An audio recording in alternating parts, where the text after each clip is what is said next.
Dragonlance, la discípula oscura 1. Ámbar y ceniza. Audiolibro editado por Juan Pablo Flores Montaño. Para El amo del calabozo, 2021.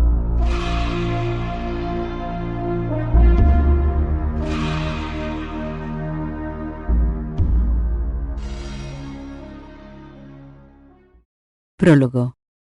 El templo dedicado a su culto estaba situado debajo de la muralla y las fortificaciones del castillo, debajo de torres y atalayas, incluso debajo de las mazmorras. La familia noble, a quien antaño había pertenecido el castillo, había enterrado a sus honorables muertos en esa cripta para preservar la sagrada inviolabilidad de la muerte, para mantener las sepulturas a salvo de los ladrones de tumbas y cosas peores. Aún así los ladrones aparecieron. Hace mucho tiempo, la noble y olvidada familia se extinguió en alguna noble guerra largo tiempo olvidada. Con el castillo abandonado, no quedó nadie que protegiera a los muertos. Aunque la cripta era profunda y la escalera que conducía a ella estaba oculta, los que tenían olfato para los tesoros la localizaron. Los ladrones forzaron las losas de mármol de las tumbas, talladas a semejanza del noble caballero o de la noble dama, y las tiraron al suelo, donde se hicieron añicos.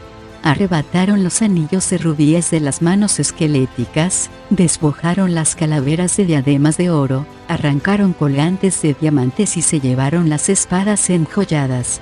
Después de los ladrones aparecieron cosas peores. Vilipendiados en todo Ansalón, los que abrazaban el culto a Chemosh, Señor de la Muerte, no tenían más remedio que celebrar sus rituales sagrados en sitios ocultos. Los templos dedicados al culto de Chemosh se encontraban en cuevas, catacumbas y sótanos, y se rumoreaba que había uno en las alcantarillas de Palantas.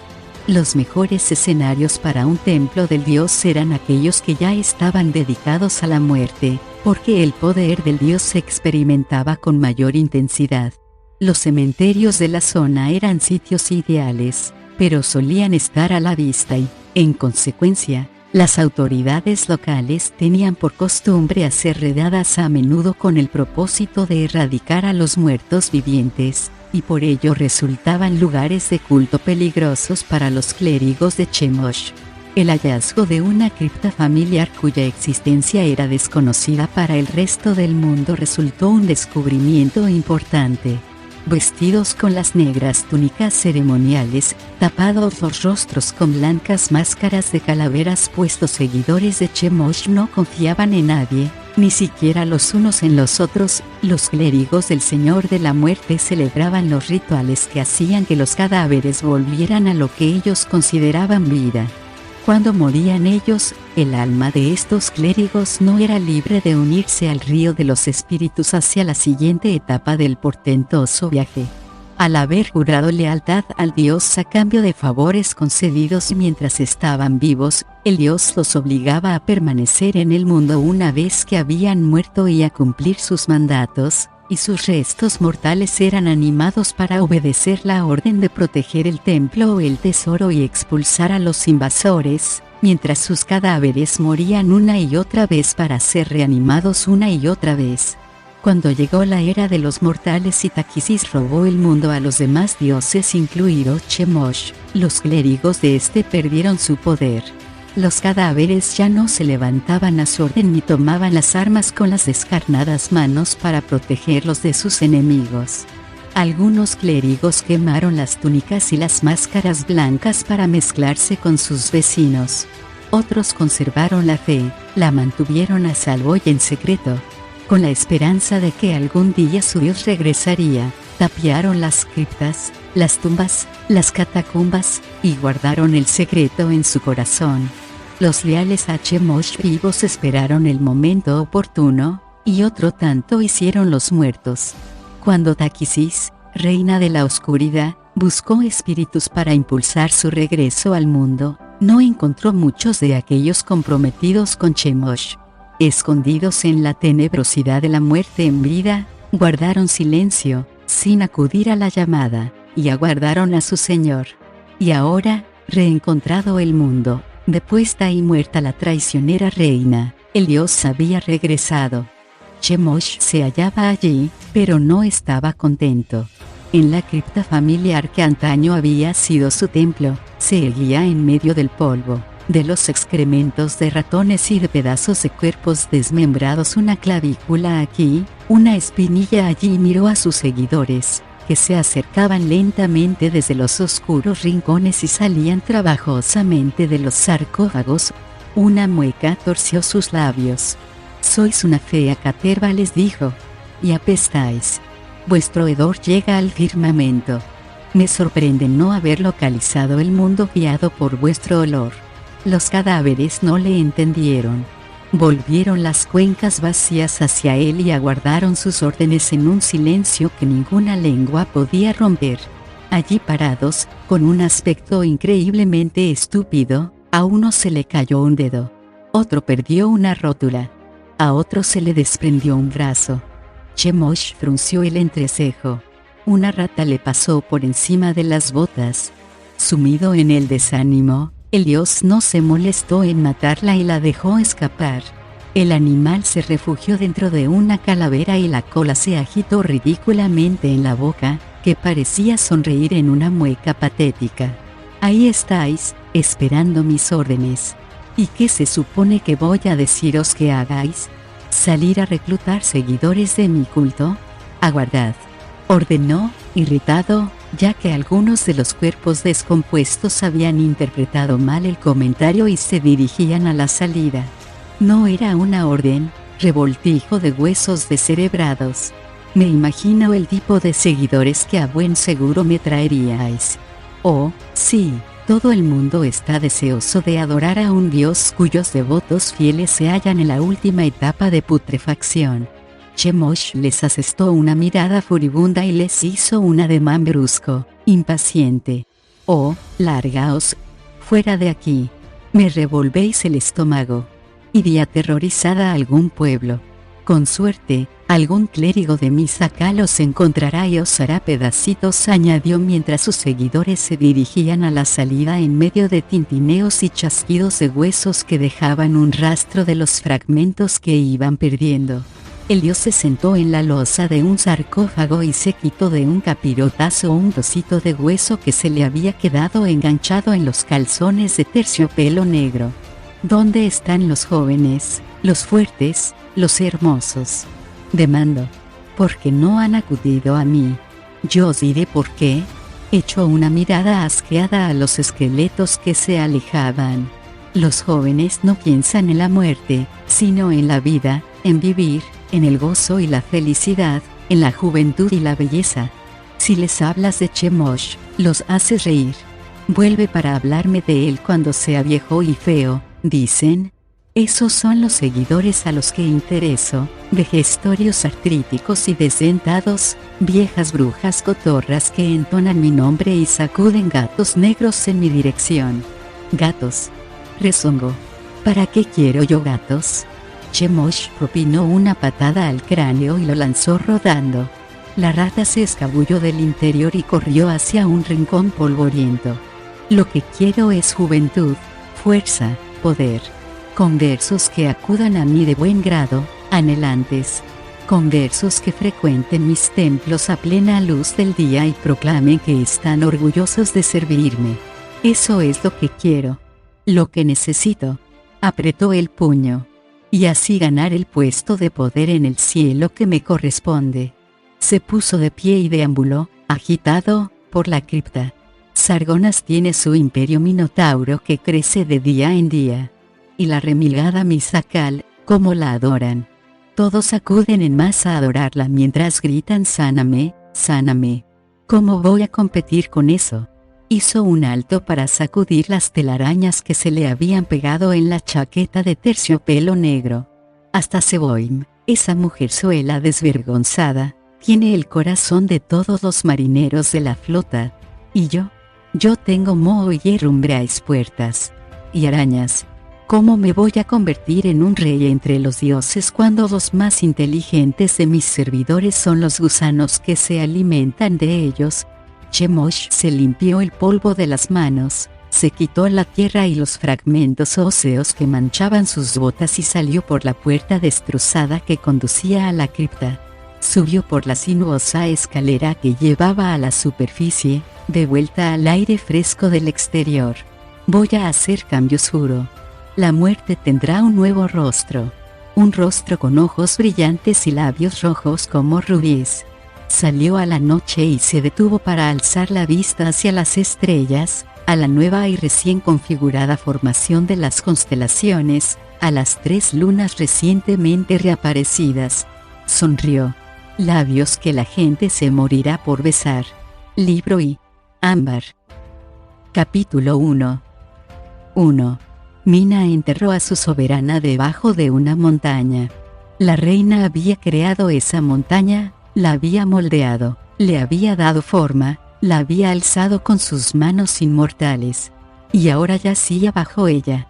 La montaña moriría, roída por los dientes del viento, picoteada por las gotas de lluvia, lentamente, con el tiempo, siglo tras siglo. La magnífica montaña que Takisis había creado se desmenuzaría en polvo, se mezclaría y se perdería entre las cenizas de su creadora muerta. La última afrenta, la amarga ironía final. Lo pagarán, juró Mina, que contemplaba cómo se ponía el sol tras la montaña y cómo las sombras se apoderaban del valle. Lo pagarán. Todos los que hayan estado involucrados en esto, mortales o inmortales. Se lo haría pagar si no estuviera tan cansada. Tan cansada. Se despertaba cansada, si es que podía utilizar el término despertar, ya que nunca dormía realmente. Se pasaba la noche sumida en un inquieto duermevela en el que seguía consciente de cada cambio del viento, de cada gruñido o grito de animal, de cada mengua de luz de luna o parpadeo de estrellas. El sueño le lamía los pies y las ondas le mojaban los dedos. Cada vez que las olas del sueño, silenciosas y sosegadas, relajantes y apacibles, empezaban a arrastrarla con ellas, se despertaba con un sobresalto, como si se estuviera ahogando, y el sueño se retiraba. Mina pasaba las horas diurnas guardando la sepultura de la reina oscura. Nunca se alejaba mucho de esa tumba debajo de la montaña, aunque Galdar no dejaba de atosigarla para que se marchara aunque solo fuera durante un rato. Ve a dar un paseo entre los árboles, le suplicaba el Minotauro. O báñate en el lago. O sube a lo alto de las peñas para contemplar la salida del sol. Mina no podía marcharse. Sentía el horrible temor de que alguna persona de Ansalon encontrara aquel lugar sagrado y que, una vez descubierto, los curiosos bobalicones acudieran a mirar el cuerpo y a darle golpecitos con el dedo mientras soltaban risitas tontas. Los buscadores de tesoros y los saqueadores irían y arramblarían con las joyas y cargarían con los sagrados artefactos. Los enemigos de Takisis se presentarían para vanagloriarse ante ella. Sus seguidores afluirían, desesperados por recibir respuesta a sus plegarias, a intentar hacerla volver. Eso, concluyó Mina, sería lo peor de todo. Takisis, una reina que había gobernado el cielo y el abismo, encadenada para siempre a las gemebundas súplicas de quienes no habían hecho nada para salvarla cuando murió, salvo alzar las manos y sollozar, ¿qué va a ser de mí? Un día sí y otro también, Mina paseaba frente a la entrada de la tumba bajo la montaña, donde había puesto el cadáver de su reina. Había trabajado muy duro durante semanas, tal vez durante meses había perdido la noción del tiempo, a fin de ocultar la entrada, y para ello había plantado delante árboles, arbustos y flores silvestres y los había guiado de forma que la taparan al crecer. Galdar la había ayudado en la tarea, y también lo hicieron los dioses aunque ella no fue consciente de ello. De haberlo sabido habría desdeñado esa ayuda. Las deidades que habían juzgado a la reina de la oscuridad, Takisis, y la habían declarado culpable de quebrantar el juramento inmortal prestado por todos en el comienzo de los tiempos, sabían tan bien como Mina lo que pasaría si los mortales descubrían la ubicación de la tumba de la reina oscura. Árboles que solo eran plantonas cuando Mina los metió en tierra habían crecido 3 metros en un mes. Arbustos y zarzas crecieron de un día para otro. Un viento silbante que no dejaba de soplar pulió la cara del risco hasta dejar suave la roca, de manera que no quedó ni rastro de la existencia de una entrada. Ni siquiera Mina fue capaz de dar con ella, al menos mientras estaba despierta. En sus sueños siempre podía verla. Ahora ya no le quedaba nada que hacer salvo protegerla de todos, mortales e inmortales. Había llegado incluso a desconfiar de Galdar, porque el Minotauro era uno de los responsables de la caída de su reina. No le gustaba la forma en que el Minotauro la instaba constantemente a irse. Sospechaba que Galdar estaba esperando que se marchara para irrumpir en la tumba. Mina, no tengo ni idea de dónde está la entrada a la tumba, le juró Galdar una y otra vez. Ni siquiera sería capaz de encontrar esta montaña si me fuera, porque el sol jamás sale por el mismo sitio 2 veces. Gesticuló hacia el horizonte. Los propios dioses la ocultan. El este es el oeste un día y el oeste es el este al siguiente. Por eso no hay peligro de abandonarla, Mina. Una vez que te marches nunca podrás hallar el camino de vuelta aquí. Estarás en condiciones de seguir adelante con tu vida. En el fondo de su corazón ella sabía que eso era cierto. Lo sabía y lo anhelaba y al mismo tiempo la aterraba. Taquisis era mi vida, le respondía a Galdar. Cuando miraba un espejo era su rostro el que contemplaba. Cuando hablaba, era su voz la que oía. Ahora se ha ido, y cuando miro en el espejo no veo ningún rostro. Cuando hablo, solo hay silencio.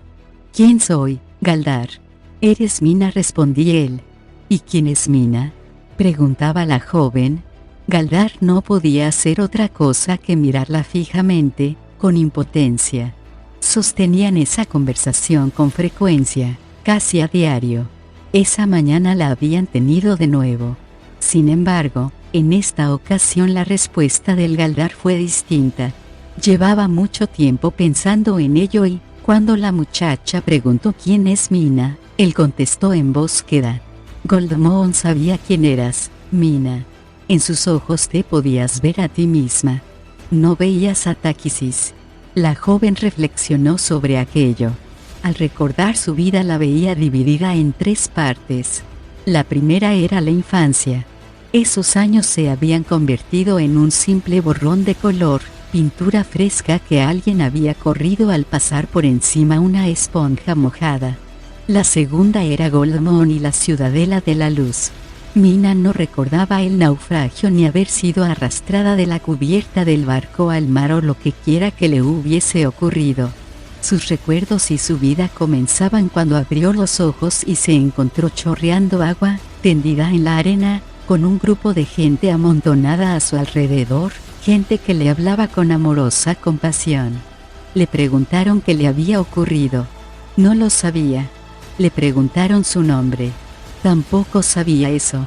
Al final habían llegado a la conclusión de que era la superviviente de un naufragio, a pesar de que no se había dado aviso de la desaparición de ningún barco. Se suponía que sus padres habían muerto en el mar. Esa era la teoría más probable, ya que nadie había ido a buscarla. Dijeron que no era raro que no recordara nada de su pasado ya que había sufrido un fuerte golpe en la cabeza, lo que a menudo ocasionaba la pérdida de memoria. La llevaron a un lugar llamado Ciudadela de la Luz, un sitio maravilloso de cordialidad, resplandor y serenidad. Al evocar aquel entonces Mina ni siquiera recordaba cielos grises relacionados con la ciudadela, aunque sabía que tenía que haber habido días de viento y tormenta. Para ella, los años pasados allí, de los 9 a los 14, estaban iluminados por el sol radiante reflejado en las murallas de cristal de la ciudadela, iluminados por la sonrisa de la mujer que llegó a ser tan querida para ella como una madre, la fundadora de la ciudadela, Goldmoon. Le dijeron a Mina que Goldmoon era una heroína, una persona famosa en todo Ansalon. Su nombre se pronunciaba con amor y respeto en cualquier rincón del continente. A Mina no le importaba nada de eso. A ella solo le importaba que cuando Goldmoon le hablaba lo hacía con dulce bondad y con amor. A pesar de ser una persona muy atareada, Goldmoon nunca estaba demasiado ocupada para responder a las preguntas de Mina, y a Mina le encantaba hacer preguntas. Goldmoon era mayor ya cuando Mina la conoció, tan vieja como una montaña, pensaba la muchachita. Goldmoon tenía el cabello blanco y la cara marcada por arrugas de profunda tristeza y de gozo aún más profundo, arrugas de pesar y dolor, arrugas de esperanza y hallazgo. Sus ojos eran jóvenes como la risa, jóvenes como el llanto. Y Galdar tenía razón. Al evocar aquellos tiempos, Mina pudo verse en los ojos de Goldmoon. Vio una chiquilla que crecía demasiado deprisa, desgarbada, desmañada, de largo cabello pelirrojo y ojos de color ámbar. Todas las noches Goldmoon le cepillaba la abundante melena y respondía a todas las preguntas que a Mina se le habían ocurrido a lo largo del día. Cuando tenía el cabello cepillado y trenzado y estaba lista para acostarse, Goldmoon la sentaba en su regazo y le contaba historias de los dioses perdidos. Algunas eran lúgubres porque había dioses que gobernaban las malas pasiones que alberga el corazón de cualquier hombre. Había dioses de la luz en oposición a los dioses de la oscuridad. Dioses que dirigían todo lo que había de bueno y noble en la humanidad. Los dioses de la oscuridad luchaban sin tregua para lograr la supremacía sobre la humanidad. Los dioses de la luz trabajaban sin descanso para impedírselo. Los dioses de la neutralidad mantenían el equilibrio en la balanza. Toda la humanidad se encontraba en medio. Cada persona era libre de elegir su destino, porque sin libertad el ser humano moriría como muere un pájaro enjaulado, y el mundo dejaría de existir.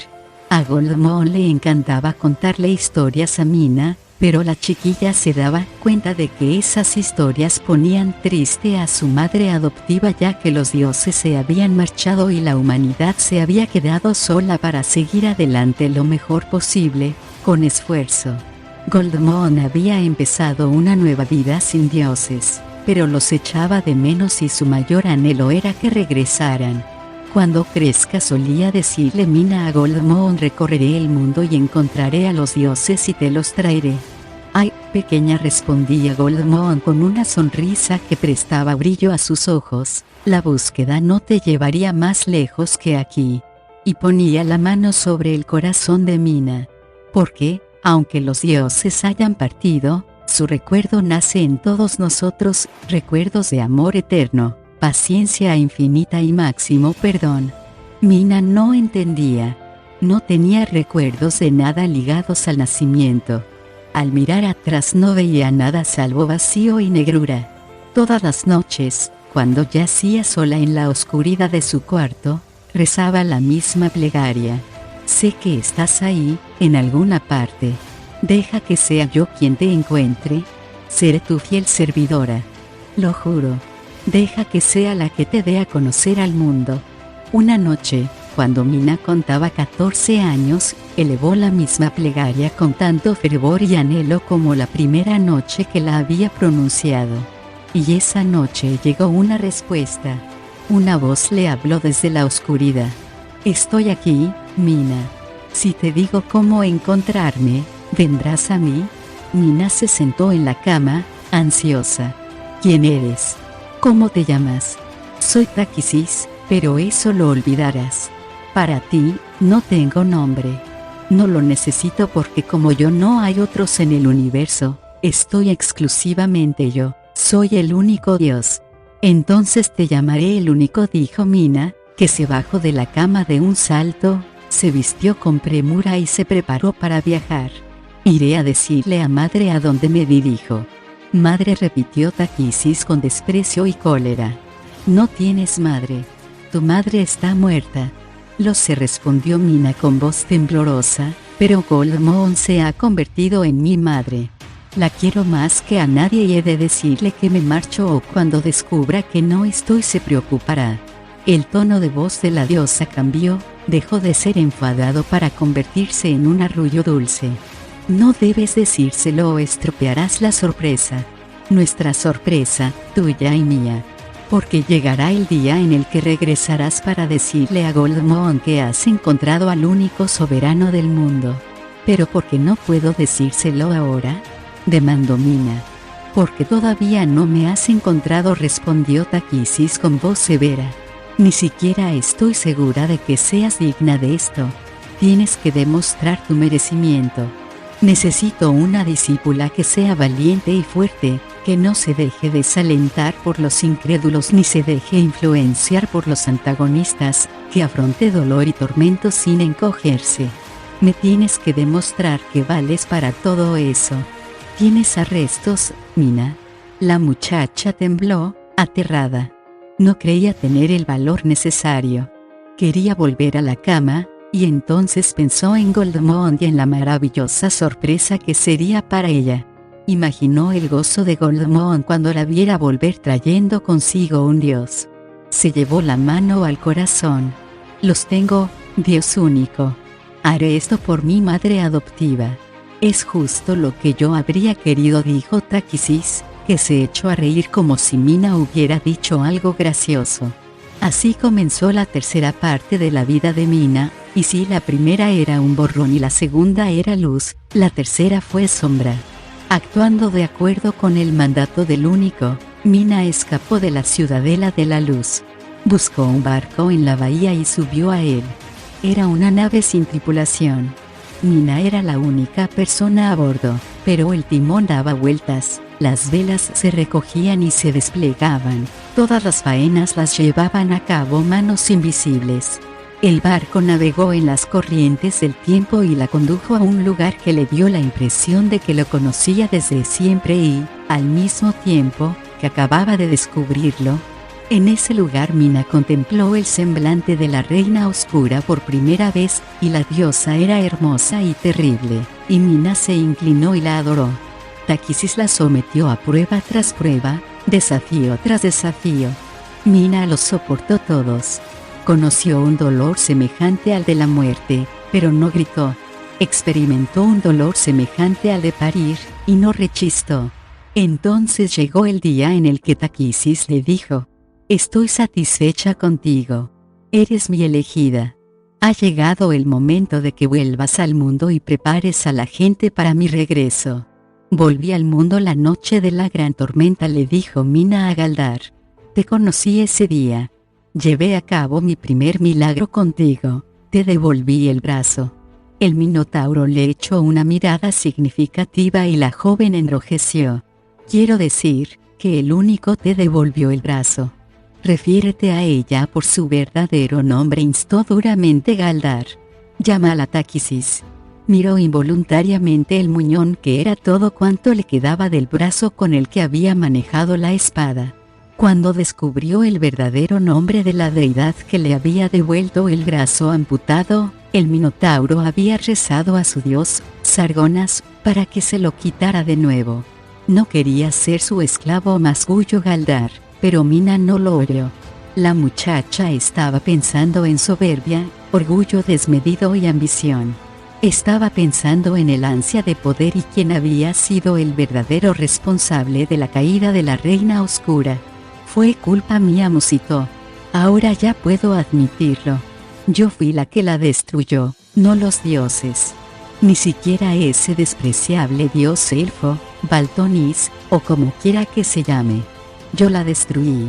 Yo la traicioné». «No, Mina», exclamó el Minotauro, conmocionado. «Era su esclava tanto como cualquiera de nosotros. Te utilizó, te manipuló». La joven alzó los ojos de color ámbar y buscó los de él. «Eso es lo que tú crees. Lo que creen todos. Solo yo sabía la verdad. La sabía, como la sabía mi soberana. Puse en marcha un ejército de muertos. Luché contra 2 poderosos dragones y los maté. Conquisté a los elfos y los sometí. Conquisté a los solámnicos y los vi huir de mí como perros apaleados. Hice de los caballeros negros una fuerza a la que se temiera y se respetara. Todo en nombre de Takisis», dijo Galdar, que se rascó el pelaje del maxilar y se frotó el hocico con aire intranquilo. Quería que fuera en mi nombre, confesó Mina. Ella lo sabía. Lo vio en mi corazón y por eso iba a destruirme. Y por eso ibas a dejar que lo hiciera, replicó Galdar. Mina suspiró y agachó la cabeza. Se sentó en el duro suelo con las piernas dobladas hacia arriba y se abrazó las rodillas. Vestía la misma ropa que aquel fatídico día en el que su reina había muerto, la ropa sencilla que llevaba debajo de la armadura de una dama negra, es decir, camisa y polainas. Estaban harapientas ahora, descoloridas por el sol a un tono gris anodino. El único color fuerte que había en ellas era el rojo de la sangre de la reina, que había muerto en sus brazos. Galdar sacudió la astada cabeza y se sentó erguido en la piedra que usaba de asiento, una piedra que su roce había pulimentado durante los últimos meses. Todo eso ha quedado atrás, Mina. Es hora de que sigas adelante. Todavía queda mucho que hacer en el mundo, y un nuevo mundo en el que hacerlo. Los caballeros negros están desperdigados, desorganizados. Necesitan un dirigente fuerte que los reunifique. ¿No me seguirían?, adujo la joven. Galdar abrió la boca para replicar, pero volvió a cerrarla. Mina alzó los ojos hacia él y comprendió que el Minotauro sabía la verdad tan bien como ella. Los caballeros negros no volverían a aceptarla como su comandante. Habían recelado de ella desde el principio al ser una muchacha de 17 años que casi no distinguía un extremo de la espada del otro, que jamás había presenciado una batalla, cuanto menos conducir hombres a una. Los milagros que realizaba habían acabado por convencerlos. Como la propia Mina le dijo una vez a aquel despreciable príncipe elfo, los hombres amaban a la diosa que veían en ella, no a la muchacha en sí. Y cuando esa deidad fue derrocada y Mina perdió el poder de realizar milagros, los caballeros negros sufrieron una desastrosa derrota. Y, para colmo, creyeron que había desertado al final y los había abandonado para que afrontaran solos la muerte. Jamás volverían a seguirla, y no los culpaba por ello. Tampoco quería ser líder de hombres. No quería volver al mundo otra vez. Estaba demasiado cansada. Solo deseaba dormir. Se recostó en los huesos de la montaña donde su reina dormía el eterno descanso y cerró los ojos. Debió de quedarse dormida porque al despertar encontró a Galdar acuclillado delante mientras le suplicaba de todo corazón que abandonara aquella prisión. Mina, ya te has castigado más que suficiente. Tienes que perdonarte, Mina. Lo que le ocurrió a Taquisis fue culpa de ella, no tuya. No tienes que culparte por eso. Iba a matarte. Lo sabes. Iba a apoderarse de tu cuerpo, a devorar tu alma. Ese elfo te hizo un favor al matarla. Mina alzó la cabeza y su gesto lo hizo enmudecer, frenó las palabras en su boca y empujó al Minotauro hacia atrás como si lo hubiese golpeado. Lo siento, Mina. No quería decir eso. Ven conmigo, instó Galdar. Mina adelantó la mano y le dio unos golpecitos en el brazo que le quedaba. Adelante, Galdar.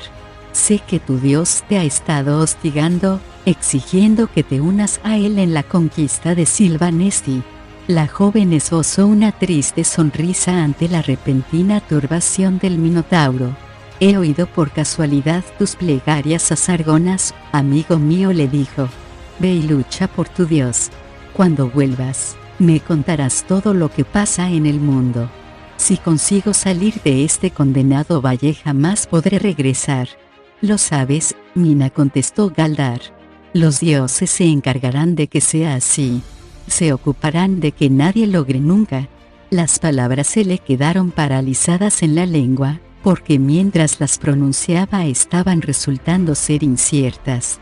El Minotauro se quedó mirando fijamente el extremo del valle, se frotó los ojos y volvió a mirar. Debo de estar viendo visiones. Estrecho los ojos para protegerlos del sol. ¿Qué pasa ahora?, inquirió cansinamente Mina, que no estaba mirando. Viene alguien caminando por el valle, informó el Minotauro. Pero eso es imposible. Es posible, Galdar, dijo la joven, que dirigió la vista hacia donde él miraba. «Viene alguien». El hombre caminaba con aire resuelto por los huesos pelados del desértico valle barrido por el viento. Era alto y sus movimientos poseían un donaire imperioso. El cabello, largo y oscuro, ondeaba al viento. Su figura rielaba en las ondas de calor que irradiaba la superficie rocosa cubierta de arena. «Viene a buscarme». Capítulo 2. El valle era una depresión cóncava excavada en el mismo lecho rocoso que se había elevado para formar la montaña. Una fina capa de arena, de color amarillo rojizo, cubría la roca. Allí crecían unos pocos arbustos ralos y escuálidos, pero no árboles. En aquella zona no crecía ningún árbol a excepción de los que habían surgido delante de la tumba. Un regato de una tonalidad azul cobalto en contraste con el rojo zigzagueaba por el suelo del valle y se abría paso entre la roca. El interior de la montaña en la que se hallaba enterrada la reina oscura era un enjambre de cuevas, y durante el último año Mina y Galdar habían hecho su hogar de dos de ellas. Durante el día, el calor del sol irradiaba del suelo en ondas titilantes. La temperatura descendía vertiginosamente de noche y volvía a subir a niveles insoportables de día. El valle estaba maldito por los dioses. Ningún mortal podía encontrarlo. Galdar había dado con él solo porque había rezado noche y día a Sargonas suplicándole que le dejara hallarlo y, finalmente, el dios consintió. Cuando Mina se llevó el cadáver de su diosa del templo donde Taquisis había muerto, Galdar la había seguido. Solo él sabía el terrible dolor que debía de estar padeciendo la joven. Esperaba poder ayudarla a enterrar a su reina para siempre. Había seguido a Mina durante un día y una noche, pero parecía imposible alcanzarla. Y entonces, una mañana después de despertar de un sueño extenuante, ya no encontró su rastro. Supuso, naturalmente, que los dioses no querrían que ningún mortal descubriera la tumba de la reina Taquisis y que le ocultaban a Mina por esa razón. Galdar suplicó a Sargonas que le permitiera reunirse con la joven, y Sargonas le había concedido su petición, a cambio de un precio. El dios había transportado a Galdar hasta el lugar secreto del enterramiento. Mina y él habían sepultado a la reina oscura debajo de la montaña y después Galdar había pasado el resto del tiempo intentando persuadir a la muchacha de que volviera al mundo. En eso había fracasado, y ahora el dios se disponía a presionarlo para que cumpliera su parte del trato. Barcos minotauros estaban llegando a Silvanesti cargados de tropas y colonos que hacían suyo el antiguo territorio elfo, lo que ponía muy nerviosos a los humanos que vivían en las otras naciones de Ansalón. Los caballeros de Solamnia, los caballeros de la Legión de Acero y los formidables guerreros bárbaros de las praderas de arena, todos ellos contemplaban con creciente ira la invasión del continente por parte de los minotauros. Sargonas necesitaba un embajador que tratara con esas naciones. Necesitaba un minotauro que entendiera a los humanos para que se presentara ante ellos y los aplacara, los convenciera de que los minotauros no tenían planes de expansión, que se contentaban con conquistar y apoderarse de las tierras de su antiguo enemigo, y que Solamnia y las demás naciones no corrían peligro. Galdar había vivido con humanos y había luchado a su lado durante años. Era la elección perfecta como embajador ante los humanos, y el hecho de que estos se sintieran inclinados a confiar en él y que les cayera bien lo hacía aún más perfecto. Galdar quería servir al dios que lo había salvado de Taquisis al quitarle el brazo y devolverle su amor propio. Sargonas no era un dios paciente. Dejó claro a Galdar que o acudía en ese momento o que no fuera nunca. Al reparar en la figura que se acercaba, el minotauro pensó al principio, con gran temor, que quizás Sargonas se había cansado tanto de esperar que iba a buscarlo. Una segunda ojeada le quitó esa idea de la cabeza. No distinguía los rasgos del visitante, que todavía se encontraba muy lejos, pero su porte era de humano, no de minotauro. Sin embargo, A ningún humano se le permitía acceder a este valle.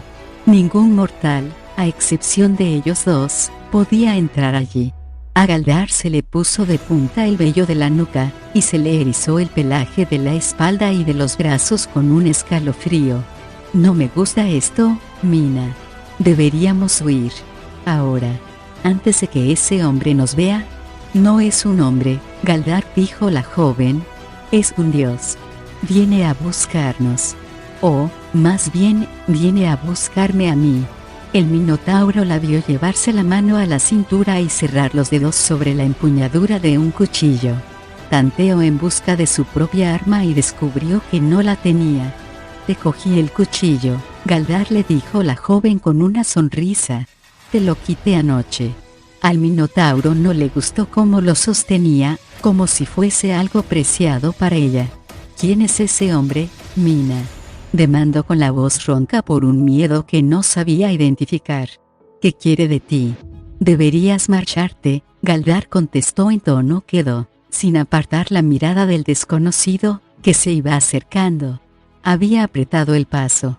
Parecía impaciente por llegar a su punto de destino. Esto no te concierne.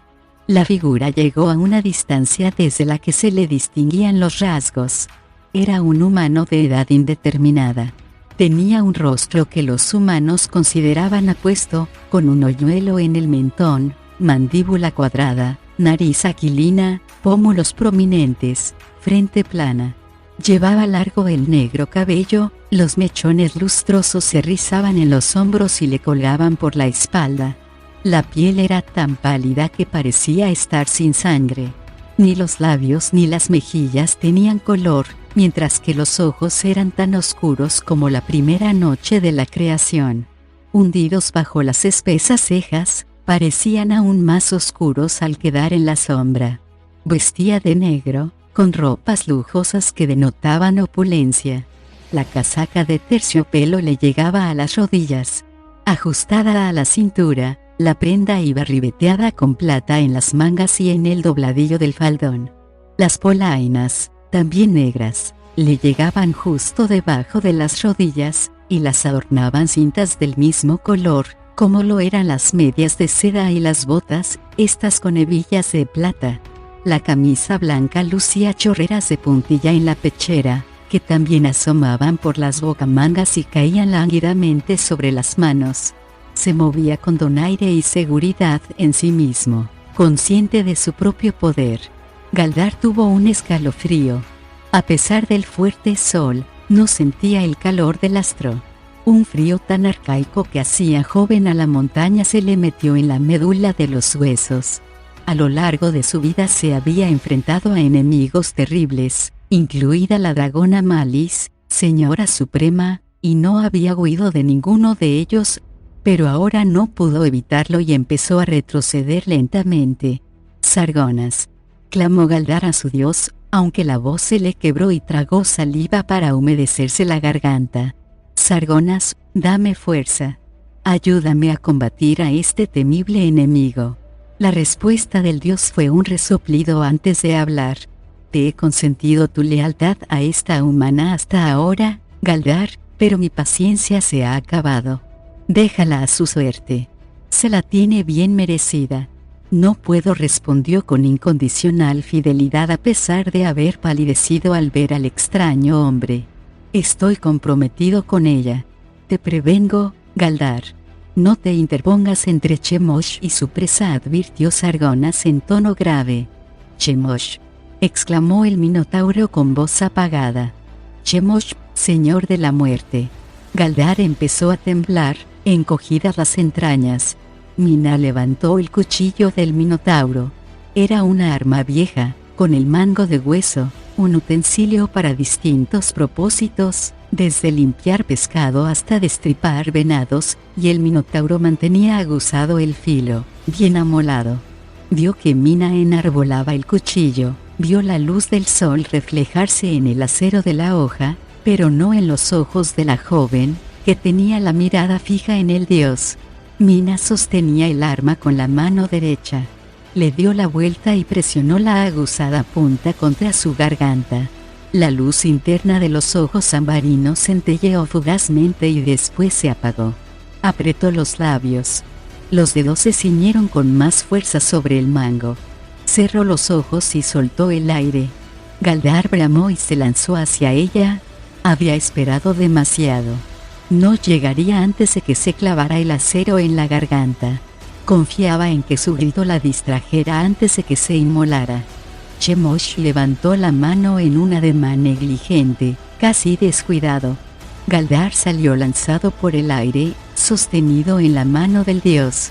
El minotauro se debatió y luchó, pero el dios lo tenía sujeto y no había modo de soltarse. Era tan imposible escapar de su garra como de la propia muerte. Chemosh trasladó al minotauro que bramaba y sacudía el brazo y las piernas fuera del valle, lejos de la montaña, lejos de Mina, que iba perdiéndose en la distancia y se hacía más y más pequeña por momentos. Galdar alargó la mano en un desesperado intento de asirse al tiempo y el mundo mientras ambos pasaban de largo, a fin de agarrarse a ellos, a ella. La joven alzó los ojos sambarinos hacia el minotauro y, durante un fugaz instante, los dos se tocaron. Después, las rugientes aguas se la arrancaron de la mano. Un bramido de frenética desesperación se alargó y dio paso a un rugido de angustia. Galdar se hundió bajo la riada del tiempo y todo desapareció. Unas voces despertaron a Galdar. Eran voces profundas y ásperas, y sonaban cerca de él. Mina, gritó mientras se esforzaba por levantarse y tanteaba en busca de la espada que había aprendido a manejar con la mano izquierda. Dos minotauros que vestían armadura de combate de las legiones de su país retrocedieron con presteza ante el repentino salto con el que se levantó, a la par que llevaba en la mano a su propia espada. ¿Dónde está? Tronó, los labios salpicados de saliva. Mina, ¿dónde la tenéis? ¿Qué le habéis hecho? Mina. Los dos minotauros lo miraron, desconcertados. No conocemos a nadie que se llame así, dijo uno, que tenía desenvainada a medias la espada. Suena a nombre humano, gruñó su compañero. ¿Qué es? ¿Una cautiva tuya? En tal caso, debe de haber huido cuando te caíste por ese risco. O quizá te empujó, dijo el otro soldado. ¿Risco? Ahora fue Galdar el que se quedó desconcertado. Miró hacia donde señalaba el otro minotauro.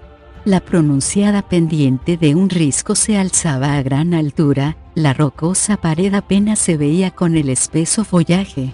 Miró en derredor y vio que estaba de pie en la alta hierba que crecía bajo las umbrías ramas de un tilo. Su cuerpo había dejado una huella profunda en el blando y húmedo humus. Lejos del desierto achicharrado por el sol. Lejos de la montaña. Te vimos caer desde una gran altura, dijo uno de los minotauros, que envainó de nuevo la espada. En verdad, Sargonas debe de amarte. Creíamos que habrías muerto, porque debiste de precipitarte en el vacío más de 30 metros. Y, sin embargo, aquí estás, sin nada más que un chichón. Galdar oteó en busca de la montaña, pero la espesura del bosque impedía ver la línea del horizonte. Bajó la vista, agacha la cabeza y los hombros hundidos. ¿Cómo te llamas, amigo?, preguntó el otro. ¿Y qué haces deambulando solo por Silvanesti? La escoria elfa por esta zona no osa atacar a descubierto, pero tiende emboscadas a un minotauro que esté solo. Me llamo Galdar, respondió en tono descorazonado. Los dos soldados dieron un respingo e intercambiaron una mirada. Galdar el manco, exclamó uno de ellos, fija la mirada en el muñón. Vaya, entonces el dios no solo te salvó la vida, sino que te dejó caer justo a los pies de tus escoltas, dijo el otro. ¿Escoltas? Galdar los observó con suspicacia, desconcertado y receloso. ¿Qué quieres decir con eso? El comandante Faros recibió la noticia de tu llegada, señor, y nos mandó a buscarte para que nos ocupáramos de que llegases sano y salvo al cuartel. En verdad se cumple nuestra misión, alabado sea Sargonas. Es un honor conocerte, señor, añadió el otro soldado, impresionado. tus hazañas con los caballeros negros se han convertido en leyenda. Ahora que lo pienso, hubo alguien que se llamaba Mina. Sirvió a tu mando, señor, ¿no es así? ¿Una funcionaria de segunda fila? La caída debe de haberte aturullado, señor. Por lo que sabemos, la tal Mina lleva muerta mucho tiempo, desde que Sargonas derrotó y mató a la reina Táquisis. Así los perros rollan sus huesos, añadió, sombrío, el otro soldado. Galdar echó una última ojeada a su alrededor con la esperanza de divisar la montaña, el desierto, alguna señal de Mina. Sabía que era inútil, pero no pudo evitarlo. Entonces volvió la vista a los dos minotauros que esperaban pacientemente y sin dejar de mirarlo brazo y todo lo demás con respeto y admiración. Alabado sea Sargonas, musitó Galdar, que cuadró los hombros y dio el primer paso en su nueva vida.